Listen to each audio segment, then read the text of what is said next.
Welcome to episode 9 of Penalty Goal. My name is Shane. My name's Dean, and today we're joined by Oran Donovan. Oran Donovan. Yeah. Thanks for coming on, Oran. So today we're going to do something a little bit different. We have a dartboard here, as you can see. Oran, any good at darts? Not that good, but we'll give it a try, you know. Not as good as me. Are they now? Low standards. Going through the window with me. So basically, Oran's going to have 5 darts. He's going to throw at the board. Hopefully, he's going to hit the board. We have a list of questions, even questions, and a list of odd questions. So wherever one he hits, we're going to ask him that question. So let's go. 5. Oh, it's 5. Oran, Yes. if you could choose another profession, what would it be and why? If I could choose another profession, I think it would probably be something related, maybe physio or doctor. I think when you have that interest in the human body and I suppose ultimately helping people, then it's probably something I go into. Doctor might be a little bit full on for me, but I'd say physio maybe. Yeah. Yeah, happy days. Next dart. Second shot.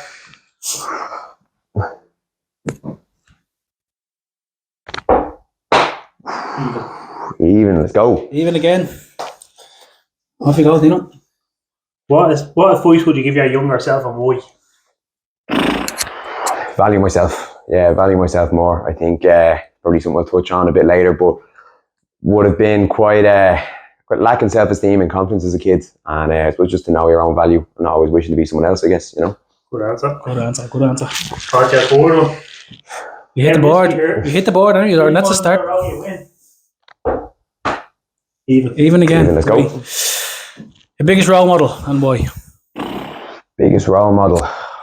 Jesus, tough question. Yeah, it's a tough question. There's a few. Lionel Messi being the obvious one. Someone who kind of lived with kind of similar conditions to me growing up, growth hormone deficiency. Someone that made it. Probably within my own career. I know a lecturer of mine, Des Ryan, used to work at Arsenal as a head of performance. An Irishman who kind of made it in the industry, I suppose.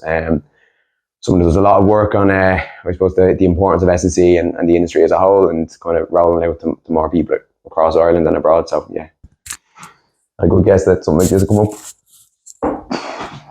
Can't even see that. Number 1. Odd. Let's go. Right, if crime was legal for one day, what would you do? Crime was legal for one day.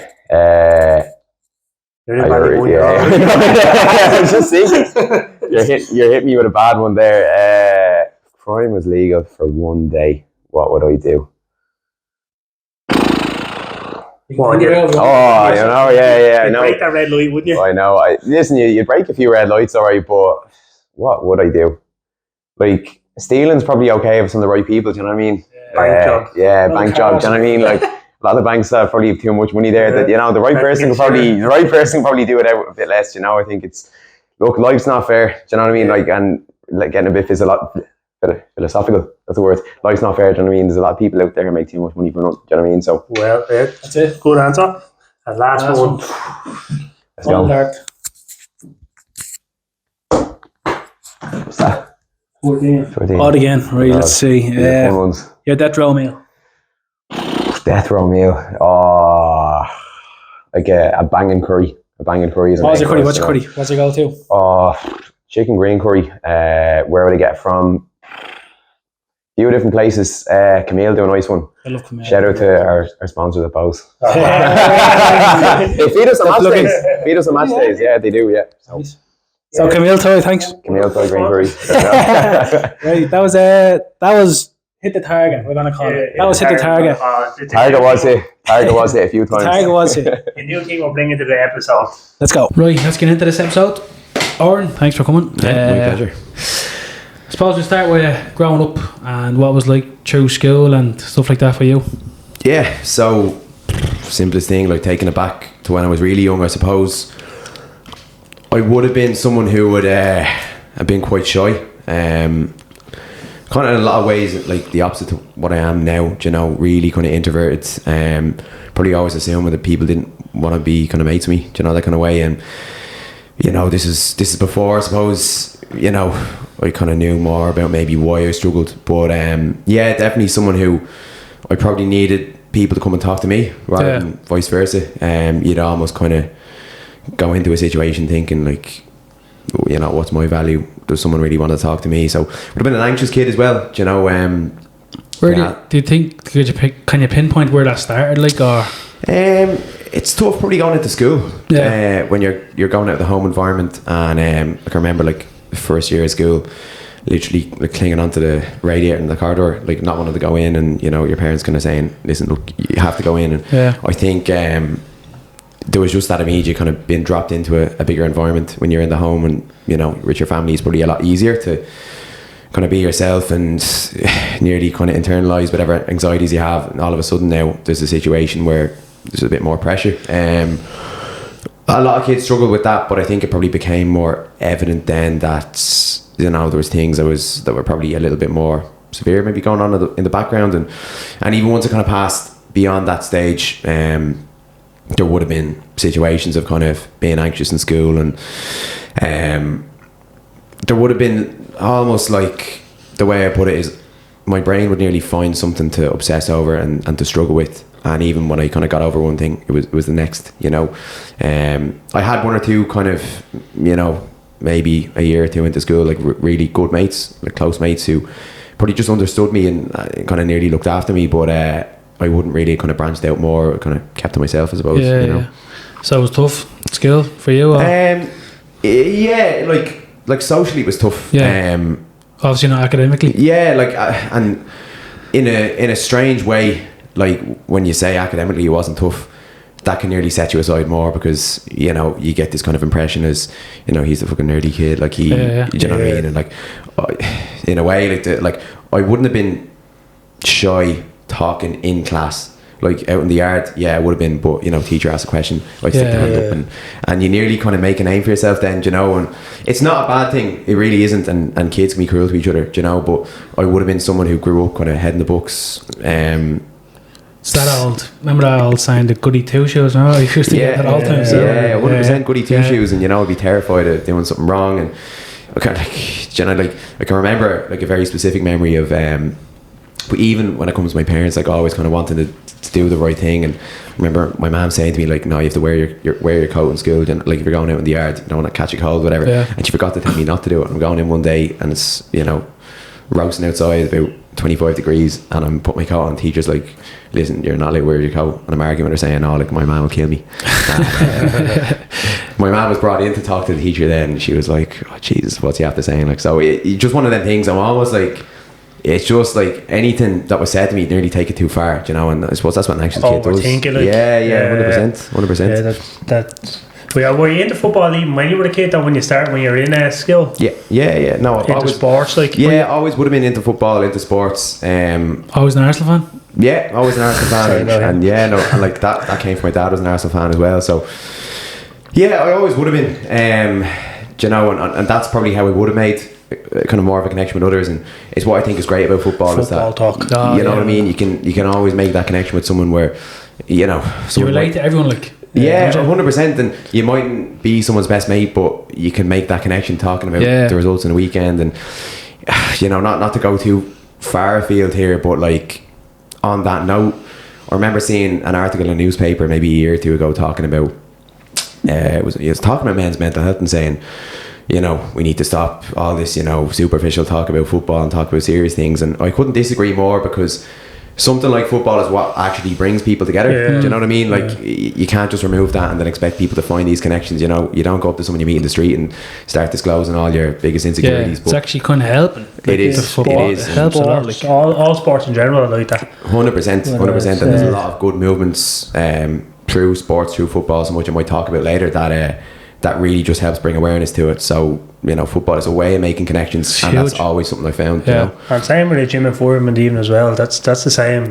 mentality as well. Like the amount of friends you make through the gym, like, you wouldn't even know their names. You'd be strangers, bro. Like, literally strangers. Like you go to the gym some days and you wouldn't know how to use machines. Like, I show us how to use this. Really, and they'd help you straight away. Like, it's crazy. Helpful people there is as well. And like on that note as well, like obviously you couldn't agree more. Like from someone who, you know, works in a gym environment now, probably less in commercial gyms, more kind of in sport now, but I've been there, I've been a PT, I've kind of worked in gyms, and but even now, you know, it's still go and train, and that's, you know, one of my number one hobbies is going into a gym and training. But I've made so many mates over the years just through a gym, and not even from working there, from training there before I was ever a PT.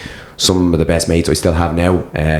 You know, one of my housemates who we live with now at the minute, like, she was someone I met through the gym just from training there. You know, and they're people that, you know, you make friends for life there. And, you know, pulling it back kind of to the start before you really start getting into the gym and training, like, that would have been a huge anxiety coming in, maybe, that people are judging or people's perception of you. But knowing what I know now versus what I did then, it's what I relay back to anyone who I would train. Like, the gym is such a positive environment. It's an encouraging environment.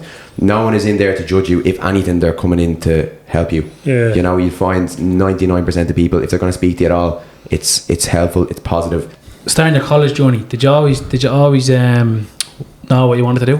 College? Was it always no? No, 100% not. Because I suppose, like, working in sports and fitness, like, you're looking at the jobs market it can be tough, right? You know, and it's one of those industries where you need to make a name for yourself. You know, the jobs aren't going to come to you, or at least not until you build a reputation anyways, you know. So I think coming out of school, it would have been a case of, I kind of was nearly advised to go into a career that was safer, let's say, you know. And like, going into college, like, my base undergrad degree before I did any diplomas in strength and conditioning was degree in physics and chemistry. Do you know what I mean? And, you know, I graduated from that, and I don't regret doing that, because, you know, those degrees, like, they work you hard. It kind of, it gives you a lot of skills that you can transfer. And coming into sports science now, I mean, if you have an understanding of, you know, a lot of other scientific principles, do you know what I mean? It actually really helps you. And maybe I'm coming into sports science now, but some of the principles of like biomechanics or data analysis and stats and stuff, that's all things that would be kind of really familiar with, and would probably have an advantage maybe over some other people. So I suppose it's almost the opposite. I really didn't know what I wanted to do. I'd always say I'm someone who has a lot of interests, and it's a good thing in a lot of ways. I can talk to anyone about anything, you know. But in a way, it was a bit of a curse coming out of school, because I'm really not sure what I want to do. And what I kind of say is, maybe the reason I picked that was because we picked a high points course in Trinity College, and it's all this element of prestige, and when you're someone who's, you know, labelled as smart, you're sometimes pushed into something that smart people do, if that makes sense, more so than what you actually want to do. So what did you want to do? At that point, I was still lost, you know. I wouldn't have been confident enough to deep dive into the kind of sports and fitness world, because age 18, I was still probably coming out of that phase of, like, am I good enough to actually help others, you know? That's that there, self-doubt again. And when it wasn't that I was picking this over another path, I actually really didn't know what I wanted to do. So, you know, it kind of, there's a path of least resistance was, you know, I was good at science in school, right? And I enjoyed it, you know, so it made sense to me at the time. And but I suppose the thing that pushed me into it was, well, there's good career opportunities to make money, and, you know, maybe go off and lecture and all that kind of stuff. So you kind of think this is a job that's good, but what's a good job? You know, safe job.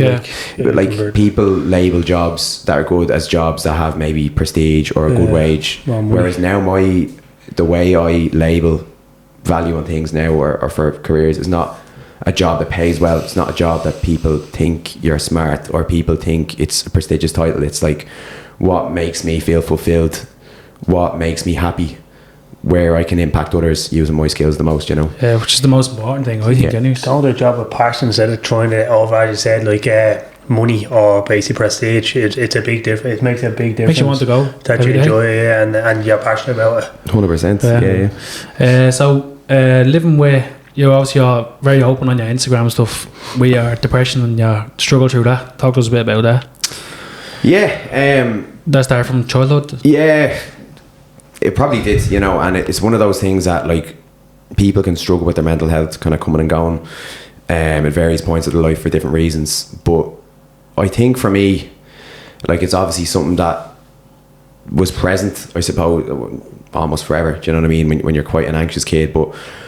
And this is something I think I kind of worded it in this way as well when I post on Instagram. Like, it is strange being a child and having this feeling of, like, I'd rather not have been born kind of thing. And like it makes me sad really, like thinking back and thinking about the person I was back then and how I could possibly be thinking that. But really just thinking like, it's almost like thoughts of like, say, ending your own life, they're almost too convoluted for a child to process. But you can have this feeling of, I'd nearly rather not be here. And it's tough even thinking back of, you know, me being like, you're a kid. You know, you're a kid. You're supposed to not have worries in life. You're supposed to enjoy yourself. There's no responsibilities, no pressure. But even at that, there were always these feelings of like either not wanting to be here, or wishing I never was here, or wishing I was someone else, or looking at someone else, one of your mates who you think is cool or think is, you know, better at sports, more popular. And, you know, I probably didn't appreciate maybe the talents I did have.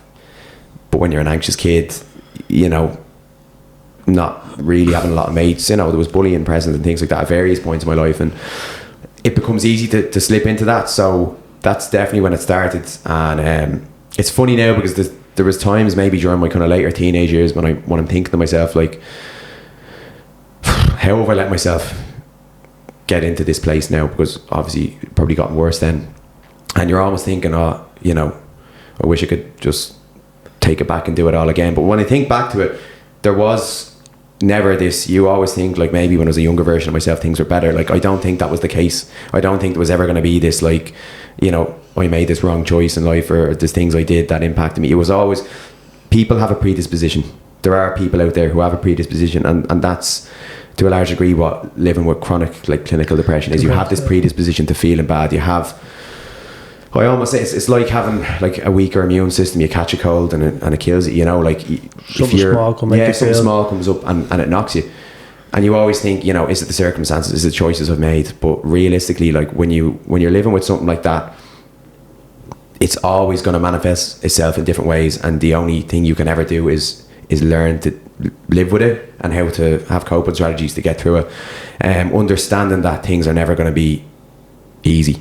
You know, understanding things are never going to be, you know, I'm never going to have this point in life where suddenly nothing bothers me anymore. Things will always come up, but it's learning the strategies to get over it, I suppose, is now what I focus on, you know. And how do you cope? There's various different ways, like medication is one, you know, and again, there's a huge kind of stigma around that, but that's something I've become really conscious of talking about, you know, and that's it's not a magic fix, do you know what I mean? It can help give you the facility or facilitate you to deal with things better, you know. So medication is one, and that allows you to, I suppose, to then implement strategies that, you know, therapists would give you through, you know, CBT, cognitive behavioral therapy, and they're the kind of strategies of like, you know, removing yourself from the situation, being a bit more objective about it, and learning that maybe, you know, thoughts that you have, that thoughts are thoughts, they don't have, you know, actual meaning, things like that. And it's not straightforward, you know, and I'm not coming here today saying that I have it all worked out, because I know this is something that I'll always struggle with. So it's about continuously kind of learning the techniques to get over it, and sometimes you have to learn to apply them differently. You know, for the past 12 years of my life, on and off, I've been seeing different therapists, and will that continue indefinitely? Like it probably will, and I don't see it as a bad thing, because for me it's like any other doctor's visit. If you're struggling with, you know, any condition, you know, you need a regular checkup to make sure it doesn't get out of hand and you don't react to it. There's times when I am actually feeling a bit better, you know, there's not any big struggles that aren't, you know, acutely affecting me at that time. That's not the time to say I'm going to leave for the moment, you know. That's the time you still touch base and you still talk about anything, you know. You just have to be proactive rather than reactive, I think is the biggest thing, you know.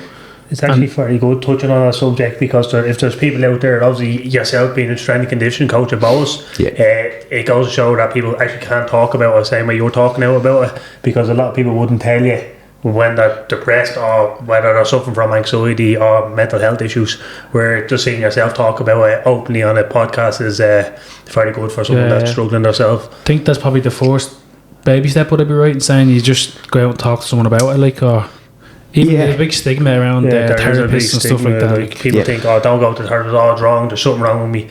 Where do you think the 4 steps will be to come out and talk about, or realise you have this problem, or? yeah, like there's steps to it, I suppose.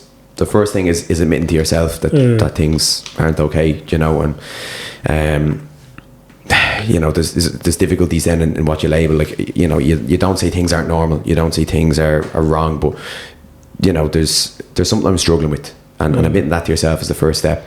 After that, it's probably telling someone you trust, you know, family member, brother, sister, your parents, and just saying to them, maybe someone you really trust, or a close mate or something like that, and that can sometimes help facilitate you then to go to a professional. It gets the ball rolling. Like. It gets the ball rolling.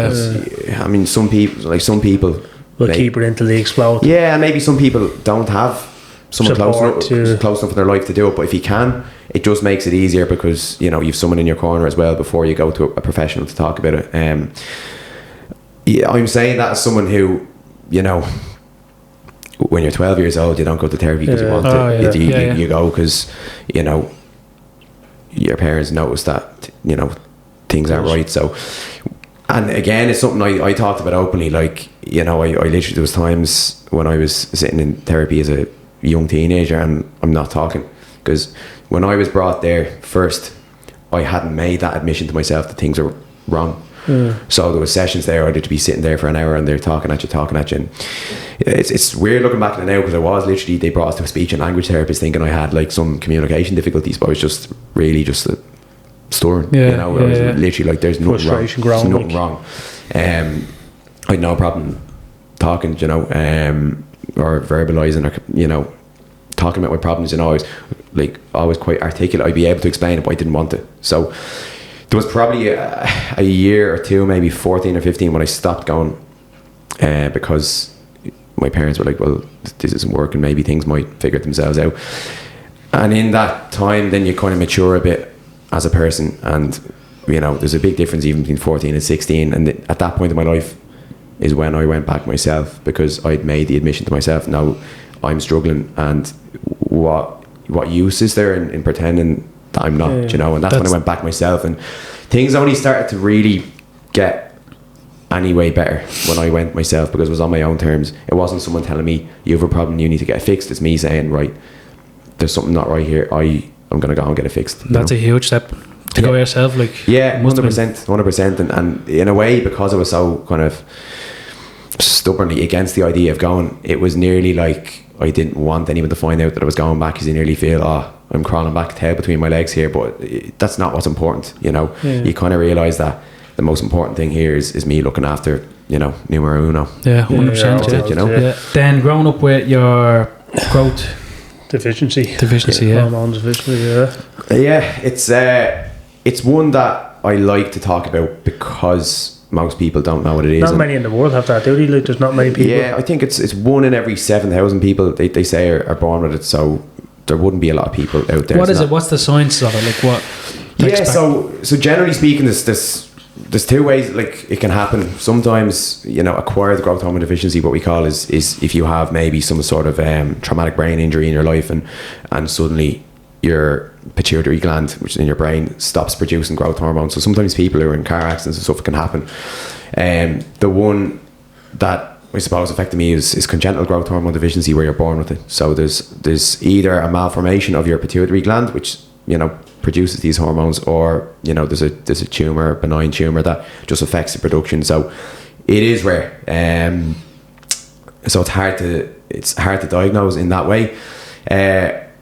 I was attending kind of an outpatient clinic in the doctors for my celiac, you know, and that's just checking that you're eating right, and, you know, you're not having any nutritional deficiencies. But in that, they monitor your growth velocity, so your growth chart. So, like, bearing in mind your parents' height, your growth should see a trend, I suppose, that follows a very kind of designated pathway as you're aging. When your growth starts to taper off early, and you're not growing as quick as you should, that's when I suppose there's maybe a red flag saying there could be something wrong. Now, again, it's very rare. 9 times out of 10 when that happens, it's still normal. But so if they're to investigate it further, which it was, you have to go and you get blood work done. It's quite an invasive procedure, and that they have to lower your blood sugar so that insulin production isn't actually affecting their readings. And looking at your blood work, then you can see you know, whether you're deficient or not. So there is a bit of a procedure to it, and yeah, just so happened that I had it, and that again it was kind of a hard pill to swallow, because I was 14 at the time, and still in this mode of like, there's enough things wrong with me, or there's enough things that make me different or an outsider, that I didn't need this as well, you know.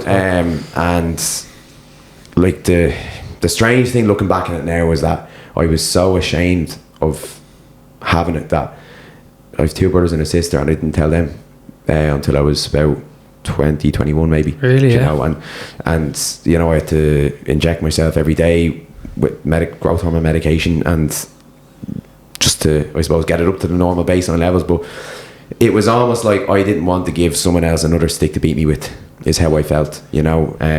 There was enough things that I would struggle with that people already knew about one way or another, that I couldn't have anyone else find out about this. And it's probably why, you know, when I mentioned Lionel Messi being a real role model for me, he was the only other person in the world that I knew with it. But it's not like, you know, you might have a mate who suffers with it, or there's someone in the country, you know, there really wasn't anyone else. But I look at someone like Lionel Messi and I think, like, he's made it, and he's made it through this, you know. And, you know, not saying that you suddenly think you're going to be the greatest footballer in the world because of it, but someone can have a condition like that and still have a successful life, a happy life, which is the same thing in my books, you know what I mean? So it was huge for me to have that. And even now, if I'm telling someone, I'm open about it now, someone says, you know, what's that? I say, oh, the thing Messi had. And 9 times out of 10, people are like, oh yeah, that. You know, so it's relatable now. It's open. I think the big thing for me now is becoming maybe some sort of an intermediate role model for kids who might suffer with it now, and that, you know, maybe Lionel Messi isn't as relatable to someone because, you know, he's a footballer from Argentina and, you know, playing over in America now. But when I talk about it on social media and stuff like that, there's always that thing of like, you know, how's this going to come across? You're worried people might judge you for posting about it. But I've had anxiety again though. Yeah, no, it's, you know, it definitely would be. But I had messages from 7 or 8 different people, not even all Irish, like just people who've come across this and saying, you know, my kid actually is going through this at the minute. He thinks it's great that you're talking about it. You know, and I hate kind of talking about myself in this way nearly, but like, I, you know, was called that you're his role model, you know, and he likes seeing you posting about, you know, you training in the gym or you working with football teams, because, you know, they think it's class that someone like him can make it and still be in this fulfilled kind of career working in sport. Because, you know, if you're struggling with a condition that affects your physique and your physical output, then, you know, you think sports is nearly the last thing you make it, you know. And that was what was playing in my head, and as someone who liked sports, was the biggest worry, because, you know, growing up, you know, I probably always had reasonable technique with a football, but I really struggled because I was probably slower and weaker and all that, because that's how your condition affects you, and then you're less confident on the pitch and everything like that. So it's big for me to be able to give back, I suppose. 100%. You know? And it's like, I don't know if it's just because of sitting here and me don't have kids, or it's just like you've developed just like superpower or something. I would love for my kid to just grow up and have your kind of like take on life and stuff. So it's real. Like, it's good to see. It's good for kids to see on your social media, like, that really refreshing. That doesn't matter what problem they have, that they can still come out on top, basically. Like whether it can be hormones. It's like you've just grown a superpower or something. Yeah, it's just 100%. And the build up over the years of everything you've been through and you've got to where you are today is like amazing. Yeah, it's a resilience, I'd say, is the word I put in it. And you know, sometimes you look at people who've been through these kind of struggles, and I've had really down moments in their life, or, you know, if you've come to the point where you're literally suicidal, and, you know, it's not a weakness. If you've been there, if you've been rock bottom and you've brought yourself back, you know, that's as strong as a person can be. You know, really, as you really. Say, you have something if you can do that, because not many people do that. They just keep going downhill. And then getting into sports, strength and conditioning. Starting with Shells. Did you start with Shells? Did you? Yeah, I started with Shells. So an opportunity. How did that happen? Yeah, so there was a fella called Dave O'Connor who worked with the women's team there, and I probably followed his kind of work on social media, and was a great advocate for talking about mental health within the kind of sports world. So, you know, he was someone I kind of looked at as a bit of a role model. So I actually got onto him first to do a bit of kind of sprint work and training with him, because, you know, he'd run private sessions along those lines, and that was me to kind of not only improve myself, but also kind of to see the coaching process, because I was trying to learn off someone good. Kind of. Yeah, so but he was working with the women's team, and still is now, and he just gave us the opportunity to come in and learn off him. So, you know, my entire time when I was at Shells, I was in kind of as an intern or as an assistant, but fantastic experience for me to learn how to take, I suppose, the theory of, you know, strength training, sports science, and how to apply it in a real world setting. Because I think the big thing that a lot of people struggle with when they're coming from, you know, they have their strength and conditioning qualifications, that they're coming from a college background, is, right, you know the theory now, but and it's different, even the training, maybe like, you know, one-to-one personal training, you have the entire kind of attention on one person, but all of a sudden you have to, if you're working with a team, you have to learn what is realistic, what's practical. If I have them in the gym, you know, there might be 4 squat racks to 24 players or something like that. You know, how can I run a session that works smoothly, that people aren't standing around? But also ways where I can to individualize maybe training for different players, because you're catering to a team as a whole, but then you're also trying to see, you know, specific individual needs. And, you know, the main basis of being a strength and conditioning coach is to take, you know, individual needs, to look what are the specific adaptations that need to be made, and then, you know, assign specific work to reach those goals, you know. Yeah. And I'd say it's a bonus for Shells as well, being a Shells family. Yeah, 100%. It's nice then when you've been supporting the club as well, that you get into an environment where, you know, you're now kind of, I suppose, wearing the badge and working for them. Yeah. You know, it's I suppose you feel kind of honoured or privileged to be able to kind of give back to a club that you grew up supporting. So yeah, that was definitely nice. And as I say, that was really what gave me most of the tools I have today in terms of working, is, you know, how to work with a team, how to, I suppose, manage relationships with players, with other coaching staff and things like that. So that was unbelievable.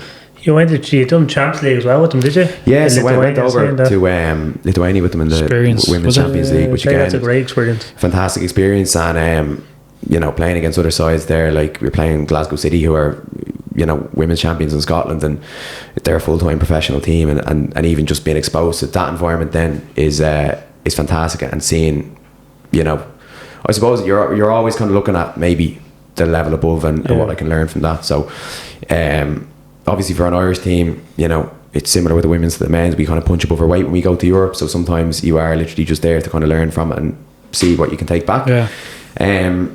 So that was definitely something you kind of take from an experience like that. But yeah, no, definitely it was something really good to kind of have on the CV. Then table tennis.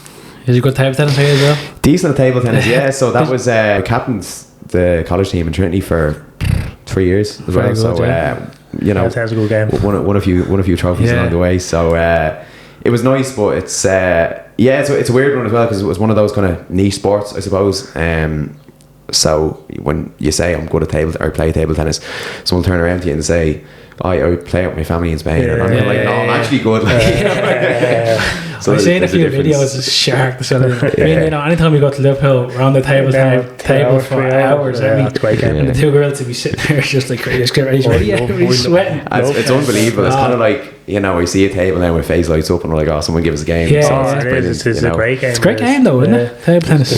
Same with badminton as well. And the big one for me is a lot of people nearly look at it when I say, I play table tennis seriously. Some people nearly, I can do that. Well, like, yeah, and they're nearly like, that's not even a sport game. I'm like, now if you played at the serious level, because you want to see, like, and like, you know, playing against, I mean, I've played against a lot of the, you know, top players in Ireland over the years, and you know, lads have gone on and represented Ireland internationally, and you're playing against them, like, you're breaking a sweat, or you're more than breaking a sweat, you know. It's a serious sport, you know, and like, you know, talking about from my perspective as a strength and conditioning coach, like the aerobic demand, the speed and agility, everything, like it's 100%. It's tough. Yeah, they're hitting like the proper players are hitting the proper corners. They don't have the tables like skinning the Have to ball. be fast, have to be powerful. Spinning the ball and all. It's like, I'm out. If you're playing against a serious player who has a good serve and puts serious spin on the ball, the main thing is, and learning to play against a serious player is actually anticipating the spin on the ball. So that's cognitive skills, and if you don't know how to return their serve, like most of the time, you're gonna get one worst every game. If you've not trained, you'll return maybe 1 in 20 serves. You get one worst every game. No miss. He was. But then going into bows. From shells to bows, that's how did the transition happen going from shells to bows? It's like Danny Mandrew all over again. I know, yeah. I know, yeah, sure. You obviously know the transition from your own brother, but I suppose like you're always kind of looking for the next opportunity, and the chance came up for me to, I suppose, go from an assistant role to a senior role where I'm now looking after the full strength and conditioning program for the club. So there's a fella called Graham Norton who works as the men's strength and conditioning coach with Bows. Now he finished his master's degree in the same college that I'm studying at the moment, St Mary's Twickenham over in London. So I kind of would have known him through that. So he was a year ahead of me. So he was the one who kind of got on to me talking about opportunities within the club, and maybe we can get you on board here. There's vacancies within some of the academy setups and then the women's one as well. So I suppose it was the natural kind of progression for me to stay working in that role in kind of the women's game. So it's something that when you've built a bit of experience, it can be nice to kind of keep the ball rolling with it. The women's game, it's different to the men's game. There's different considerations, I suppose, you have to take into account. I've loved my experience working in the women's league, and another thing is, I suppose, even from a more kind of selfish perspective, is that it's a great scene to be involved in now because of how quickly it's grown. It's grown. You look at, especially like the biggest catalyst was probably our national team qualifying for the World Cup, and just the interest now that's in women's football, and you see more people coming out to the games, and you're seeing younger kids, younger girls who are now playing football. Even when I was growing up, I'm not even that old, but I wouldn't have known many girls who'd been kind of mad into football. A handful years ago. I know, not even a handful I would know. Yeah, whereas nowadays, I'm talking to people and nearly everyone's daughter is playing football. There was probably that barrier then where it's not considered a feminine sport or something, whereas football and camogie and other things like Gaelic football is, but there's no rationale to that. It's just the way it was. So for that stigma and stereotype to be broken by what is a really talk about role models, but that group of the national team really were the pioneers in terms of being the first Irish group to qualify for the World Cup, and even now players within our own league. What I like about working with the teams within the league and the players I'm working with now is you see their role models and they're very aware of their kind of position as role models. So the girls will always make sure after a game, win, lose or draw, there'll be kids there looking for autographs to be signed, their jerseys to be signed, and that they're great at making sure that they go and do that. I suppose what I like about Bows as a club now at the minute is the community work, I suppose, that we do is quite good, and we have a lot of the players going doing schools visits, talking to schools about getting into football, be it at a recreational level or maybe pushing on to the elite level, and or even going, like we do visits to Mountjoy Prison and things like that. The girls are great at showing their own face and taking time out of their own day to go and do that, because they're very aware of the importance, I suppose, of raising the profile of the game. So for me, I suppose I help my players by running their programs and coaching them, but they help me by really seeing what it is to be a leader on and off the pitch, and I always say I learn a lot off them in that same way. So it's been really nice to come into an environment now where I'm the one who's kind of, I suppose, structuring the program, but also even in that role on the backroom staff as a coach, still being able to look at the girls and say these are a group that I learn off. So it's been brilliant so far. You know. What do you do to wind down? What do you do to wind down? To wind down, it's a tough one, because I actually don't often give myself time to wind down, because obviously I'm studying my masters in strength and conditioning at the minute. So there's a part-time masters, through a college in London, but I have to go back and forth there every few months, and then weekends is sometimes, there's match days and there's assignments, and football aside, my other job, I work with a rugby team back in Trinity where I studied, so I tend not to have a whole lot of downtime. When I do, like catching up with old mates, yeah, nice, yeah. Like my best mates would still be the lads I went to school with, stuff like that. So maybe meeting them for a coffee during the day if if they're around town and have a bit of downtime, or maybe going for a few drinks the odd time when time permits. Like that's the number one thing, because for me, like really, people come ahead of anything else. Aside from that, like whipping the PS5 out, FIFA. Mostly FIFA, and but again, like you're playing with mates. And bumping into Fabio Carvalho as well, you have, haven't you? Yeah, so How is he? Player. He's actually really down to earth. Really down to earth. Yeah, he's flying now as well. It's Hull. Yeah, so he's on loan at Hull now. So Liverpool recalled him from his loan at Leipzig because he wasn't getting the game time. As probably rightly so for someone at his kind of stage in his career. The main thing is getting that game time. But he's surprisingly and exceptionally nice lad.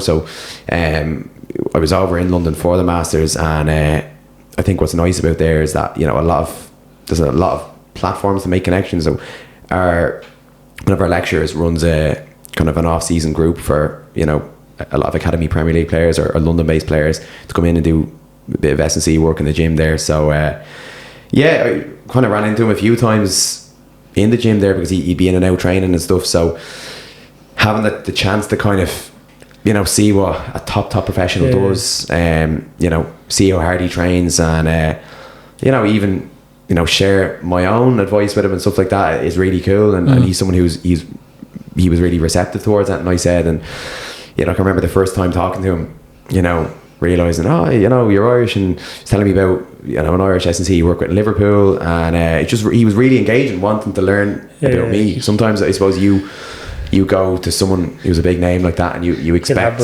perception of them. Yeah, I suppose you expect that they'll want you to talk about them, but he wants to talk about you. I was kind of taken aback by and what's going on. Yeah, and we had a really good chat, and I was telling him I was working with Shells at the time, and he obviously know about some of the League of Ireland teams, not too much, but he interested in kind of learning about how the league works, what the standard is like, and just a really top guy. I was talking to him about obviously he switched his international allegiance to Portugal rather than England, and I think learning from him why he did that was interesting, because he said like the English underage setup is so competitive now that he kind of felt that, not that it's a toxic environment, I don't think that's probably a fair thing to say, but it's really pressurised, whereas in Portugal at the minute the opportunity was maybe better. Now there's a lot of good players coming through England that I think are great characters and great role models, and you look at your Sakas and your Phil Fodens, I still think they're great guys as well, but there is probably a lot to say about how pressurising it can be to have to come up against guys like that. So through his parents he had the Portuguese kind of affiliation as well, so Ireland obviously has a long way to go to catch up.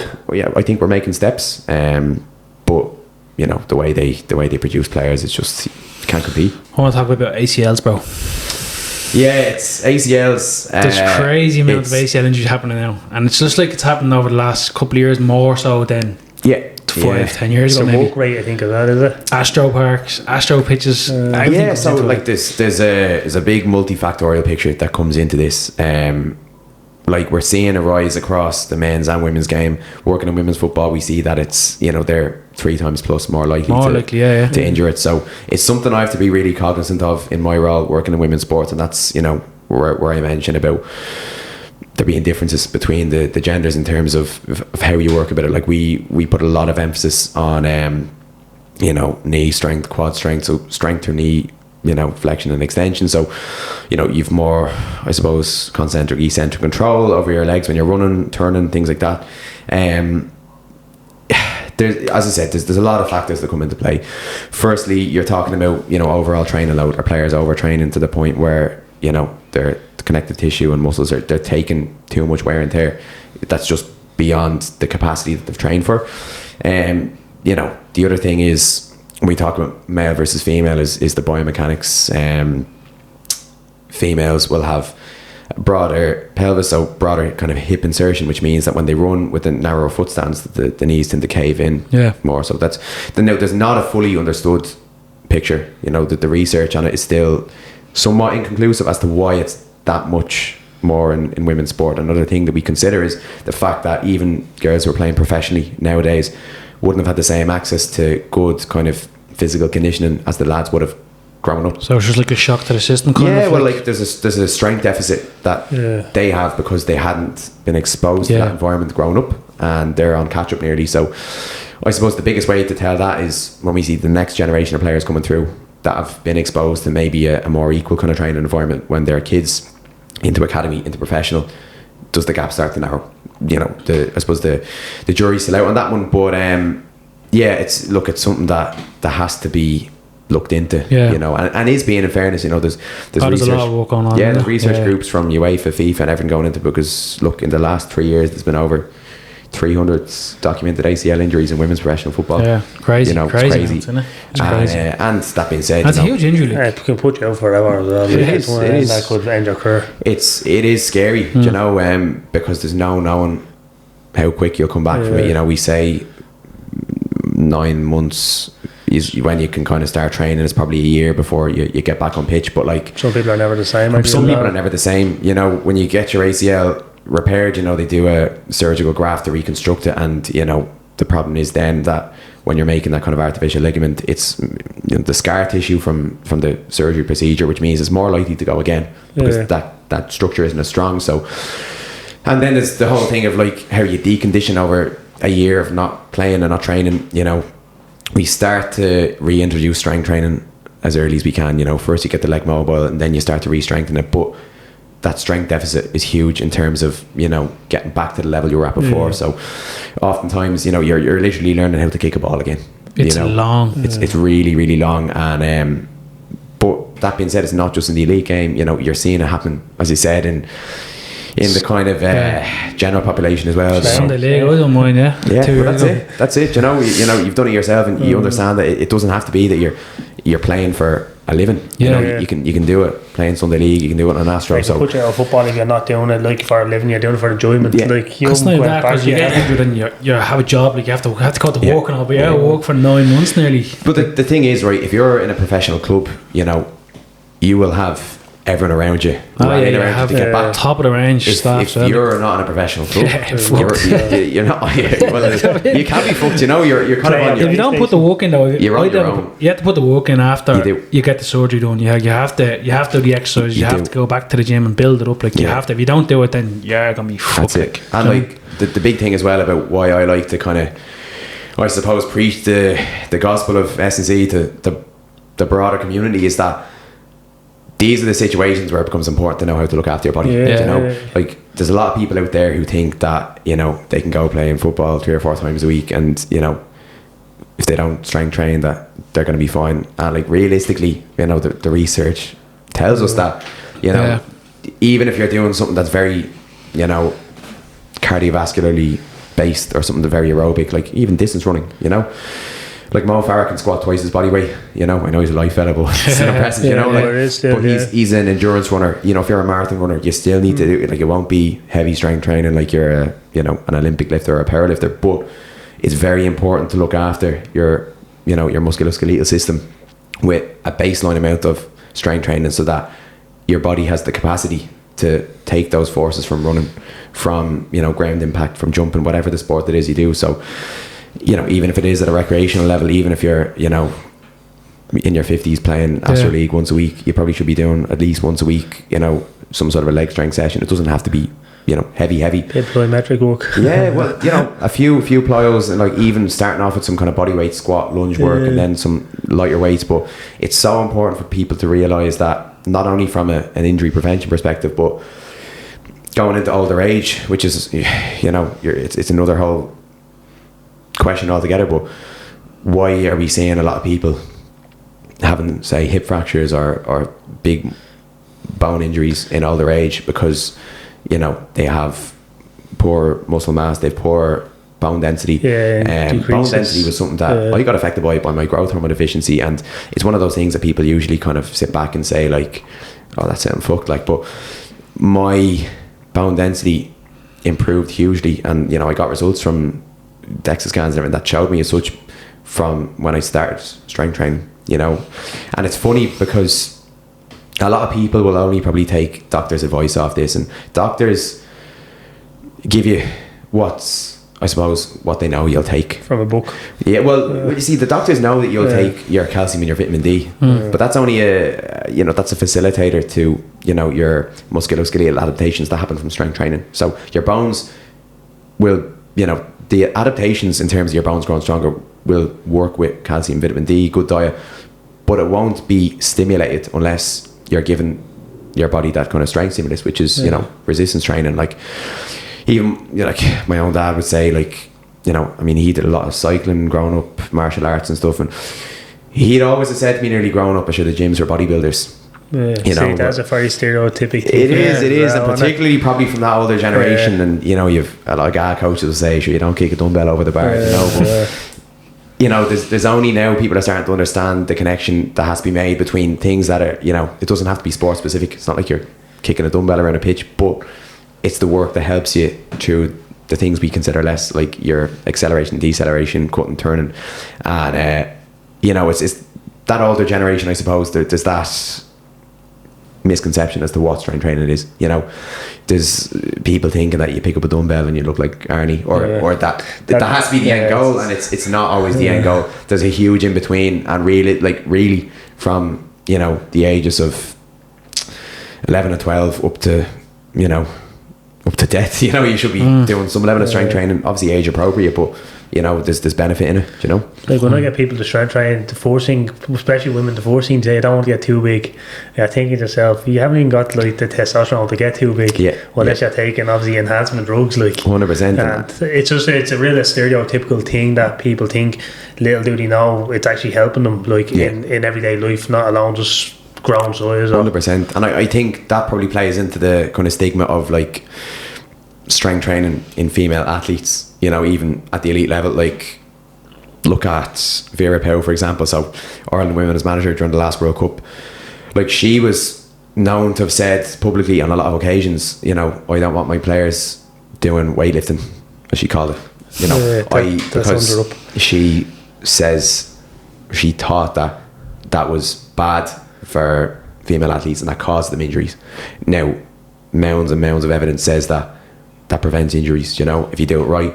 But she wouldn't want them in the gym. Now, at their clubs, you know, they're doing the gym work. They're, you know, I know a lot of the SECs who work with them, you know, but I don't know, because she's left the team now, so she's obviously, she doesn't have as much of a public profile anymore. If now, you know, there's a bit of controversy as to the circumstances under which she left, and you know, there's people talking about her on podcasts and stuff recently, and she's come out and defended herself. But you know, it's not, I wouldn't go out and go for her personally, you know. I don't know her as a person, but it frustrates me when I see someone like that who's talking about something that's outside of their scope as qualifications.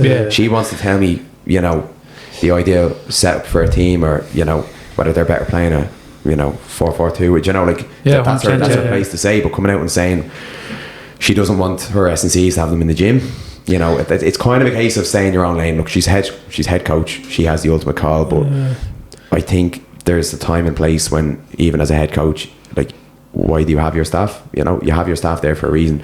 You do have to take their knowledge on board, you know. So it's frustrating when, you know, she was on RTE and the RTE Sports Awards. She'd be attacking your profession, like your strength and condition coach for women. So she's basically saying that shouldn't be another way. Like, I remember her saying on the RTE Sports Awards, she started talking about it. I'm thinking, like, this is national TV, and you know, and but for I say she got called out a lot.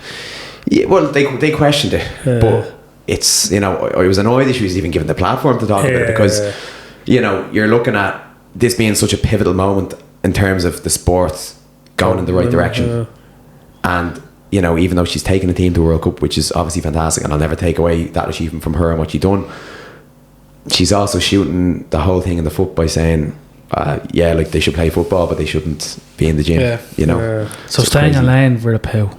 Yeah. So going forward, have you got any basically future goals? Like, is it to be strength and conditioning for Ireland, or? Yeah, it's an interesting question because I don't know exactly where in the world I'll end up, because I think in a profession like this, you know, bit of travelling. Yeah, well, there's travelling when you're with a professional club anyway, but there's also the fact that in Ireland we actually punch way above our weight in terms of producing sports science professionals, S&C coaches and stuff, and a lot of the English clubs, like if you look at their backroom teams, full of Irish, but at the same time we actually don't have a big jobs market for people working in elite sport here. You're talking about even League of Ireland football, you know, the money isn't huge in it.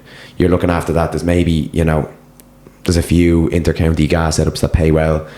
There's provincial rugby, or the RFU would pay well, and maybe Sport Ireland would have a few kind of, you know, Olympic pathway S&C coach roles. But as a country, working in elite sport, there's not a lot of high profile and well paid roles. And when I talk about well paid, I'm talking about, you know, being able to put a roof over your head, you know. And that's what you went to college for. And that's it, you know. That's how I would say. Not having to, you know, work a second job on the side, and like, you know, I'm going to get my master's degree at the minute because that's the baseline for being considered for a job. But after that, you know, you have your professional accreditations, you've experience. So, you know, there is a problem at the moment with, and even if you look at further afield, you know, in the UK and abroad, a lot of roles are kind of underpaying for what they look for. You know, you'd look at, there's a page on Instagram I follow that advertises these roles, and it's like, you know, head of sports performance in, you know, Sheffield United, and, you know, it probably isn't Sheffield United, so my apologies, but and like they're listing the responsibilities and the experience, everything you need, and it's like 20,000 a year, you know. So it's just, there probably isn't really kind of acceptable fair remuneration for what you do across the board, you know. America's probably better for that, you know. America would be the top. Like, would that be? Yeah, if you go and work, you know, assistant strength and conditioning coach at the University of Texas, you know, $100,000 a year, you know. So they're definitely kind of ahead in terms of valuing the profession. The UK is better in terms of number of jobs available, because you got, you know, four tiers of the, you know, Premier League and the Football League, and then outside of that you're still getting paid good money in non-league football. You know, you've got rugby, you've got cricket, there's everything over there, really, sport, you know, and or Sport England, there's so many roles because it's such a bigger high performance setup. So, you know, the UK is somewhere where I'd see myself probably going next. You know, I think I'd like to work in English football, because growing up, you know, if you're kind of watching that and being an Arsenal fan, you know, that would probably be a dream, you know, working with Arsenal. But working with Ireland, I say, would be deadly as well. You know, that's definitely kind of more kind of medium term goals. Long term, there's always something in the back of my head about maybe going back sometime into like lecturing, or maybe kind of a more kind of policy making role in terms of health and sport or sports science, you know, really kind of shaping the future of, you know, protocol around how we get kids active, you know, how we help them to become better athletes, and I'm talking like much further down the road when I'm too old to pretend that I'm the athlete that can do the sprints like my players do, you know. When you're not playing table tennis anymore. Well, that's it, I think.